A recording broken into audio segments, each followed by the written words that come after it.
सोनपुर गांव में शिल्पा अपनी बेटी शीला और पति अर्जुन के साथ रहा करती थी। शिल्पा का पति अपने दोस्त के साथ मिलकर एक जमीन खरीदना चाह रहा था, जिसके लिए उसने अपनी आज तक की सारी जमा पूंजी उस जमीन पर लगाने का फैसला किया।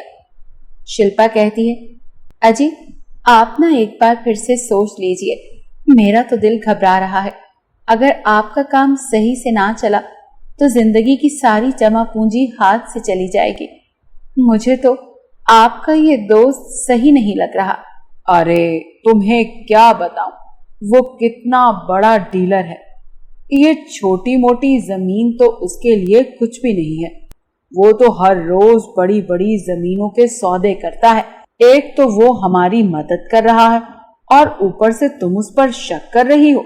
देखिए, मुझे तो सिर्फ अपनी बच्ची शीला की फिक्र है। अगर कुछ ऐसा वैसा हो गया तो हमारी बच्ची का गुजारा कैसे होगा। बस बस, ज्यादा बोलने की जरूरत नहीं है। जाकर रसोई के कामकाज देखो। अगले ही दिन अर्जुन को कॉल आ जाती है।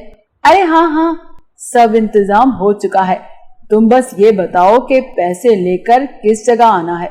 अर्जुन अलमारी से पैसों का बैग निकालता है और उसे कपड़े में लपेटकर घर से निकल पड़ता है। कुछ देर चलने के बाद अर्जुन को महसूस होता है कि कुछ लोग उसका पीछा कर रहे हैं, लेकिन जब वो पीछे मुड़कर देखता है उसे कोई नजर नहीं आता। कुछ देर चलने के बाद अचानक से अर्जुन के कंधे पर कोई हाथ रखकर उसे कहता है, अरे भैया, क्या काम है आपको मुझसे? मुझे क्यों रोका? चल दे, ये बैग जल्दी से हमारे हवाले कर दे। अरे भैया, इसमें तो सिर्फ कपड़े हैं। मैं अपने गांव जा रहा हूँ तो अपना सामान भी साथ लेकर जा रहा हूँ। लगता है तू ऐसे नहीं मानेगा। इतना कहते ही डाकू अर्जुन के सर पर जोर से डंडा मारते हैं और वो बैग लेकर भाग जाते हैं। गांव के कुछ लोग अर्जुन को बेहोश हालत में देखते हैं तो उसे जल्दी जल्दी हॉस्पिटल ले जाते हैं। अर्जुन पर हमले की खबर उसके घर तक पहुंच जाती है। शिल्पा अपनी बेटी शीला को लेकर जल्दी से हॉस्पिटल पहुंच जाती है। दोस्तों, जादुई मसाले वाले पकवान की कहानी पूरी देखने के लिए जल्दी से हमारे चैनल को सब्सक्राइब करें। तो चलें कहानी के नेक्स्ट पार्ट की तरफ चलते हैं। शिल्पा कहती है, अरे अरे बाप रे बाप, ये क्या हो गया आपको? किसने कर दिया आपकी ये हालत? मैं बर्बाद हो गया शिल्पा। कोई जंगल में मेरा पीछा कर रहा था और वो मेरी जिंदगी की सारी जमा पूंजी लेकर भाग गया। कितना मना किया था आपको, लेकिन आप मेरी सुनते कहाँ हैं? चलिए थाने में रिपोर्ट करवा आते हैं। अरे मैं गया था रिपोर्ट करवाने, लेकिन पुलिस ने मेरी एक ना सुनी। किसी ने मेरी बात का विश्वास ही नहीं किया। मैं कह रही हूँ, ये सब आपके उस दोस्त ने ही किया है। बस शिल्पा, चुप कर जा। इस समय मुझे कुछ भी समझ में नहीं आ रहा। अर्जुन को भी अपनी पत्नी की बात पर थोड़ा थोड़ा विश्वास होने लगता है, लेकिन वो अपने दोस्त पर शक भी नहीं करना चाहता था। ऐसे ही कुछ दिन गुजर जाते हैं और अर्जुन के घर के हालात बहुत बुरे होने लगते हैं।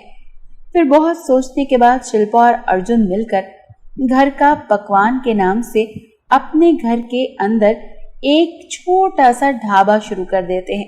लेकिन वो ढाबा भी नुकसान में ही जा रहा होता है और आमदनी ना होने के बराबर थी। माँ, हमें सारे मोहल्ले में अपने खाने की एडवर्टाइजमेंट करनी चाहिए, क्योंकि जब तक लोग हमारे घर का खाना नहीं खाएंगे उन्हें कैसे पता चलेगा। बेटी, मैं घर घर जाकर बताकर आई हूँ अपने ढाबे के बारे में, लेकिन क्या करें, कोई हमसे खाना लेने ही नहीं आ रहा। अब तो खाना पकाने के लिए मसाले भी खत्म हो गए हैं। एक काम कर बेटी, तू जाकर बाजार से मसाले तो ले आ। शीला मसाले लेने के लिए बाजार चली जाती है। थोड़ी दूर जाती है तो उसे रास्ते में एक चिड़िया गिरी हुई मिलती है। शीला जल्दी से जाकर जख्मी चिड़िया को उठाती है, उसे जल्दी जल्दी पानी पिलाती है और उसके जख्मों पर मरहम भी लगाती है। थोड़ी देर में चिड़िया अपनी आंखें खोल लेती है। तुम्हारा धन्यवाद शीला, तुमने मुझे पानी पिलाया और मेरे जख्मों पर मरहम लगाया। अरे इसमें शुक्रिया की क्या बात है, लेकिन रुको, तुम्हें मेरा नाम कैसे पता है? मैं एक जादुई गिरे की चिड़िया हूँ। उसके जादू की वजह से मैं बोल पा रही हूँ। मुझे तो ये भी पता है कि तुम कहाँ जा रही हो। अच्छा, तुम भी ना चिड़िया, अच्छा मजाक कर लेती हो। मुझे पता है तुम अपने ढाबे के पकवान के लिए मसाले लेने जा रही हो, और मुझे ये भी पता है कि तुम और तुम्हारे माता पिता परेशान थे क्योंकि तुम्हारा खाना कोई नहीं खरीद रहा। जब तुमने मुझे हाथ लगाया तो मुझे तुम्हारे बारे में सब कुछ पता चल गया। फिर चिड़िया अपने जादू से शीला को जादुई मसाले बनाकर देती है। ये जादुई मसाले हैं, तुम इसे अपने खाने में डाल देना। इसकी खुशबू से सब लोग दौड़े चले आएंगे। ये कहकर चिड़िया वहां से गायब हो जाती है और शीला मसाले लेकर घर आ जाती है। अगले दिन शीला की माँ खाना पकाती है। जैसे ही वो जादुई मसाला खाने में डालती है तो उन मसालों की खुशबू सारे गांव में फैल जाती है और लोग लंबी लंबी लाइंस में शिल्पा के ढाबे पर आ जाते हैं। अरे ये क्या जादू है, जैसे पहले तो हमारा खाना खाने कभी इतनी भीड़ जमा नहीं हुई थी। अरे शिल्पा, ये बातों का वक्त नहीं है, जल्दी जल्दी खाना डालो। मैं और शीला अभी कस्टमर्स को खाना सर्व करने में तुम्हारी मदद करेंगे। ये देखते ही देखते सारा खाना खत्म हो जाता है, लेकिन भीड़ खत्म नहीं होती। अर्जुन सारे कस्टमर्स को कहता है, अरे भाई साहब, आज का तो सारा खाना खत्म हो गया है। अगर आप लोग बुरा ना मनाए तो कल आ जाएं, हम कल और भी ज्यादा खाना पकाएंगे। ये सब कैसे हुआ, मुझे तो यकीन नहीं आ रहा। कल तक तो कोई हमारा खाना चखने को भी नहीं तैयार था और आज सारा खाना बिक गया। फिर शीला सारी कहानी अपनी माँ को सुनाती है कि किस तरह जादुई चिड़िया ने उसकी मदद की। शिल्पा, लगता है कि हमारी कोई नेकी हमारे काम आ गई है। फिर अगले दिन तीनों मिलकर दोबारा से जादुई मसाले की मदद से खाना पकाते हैं और रोज की तरह देखते ही देखते ढाबे का सारा खाना बिक जाता है।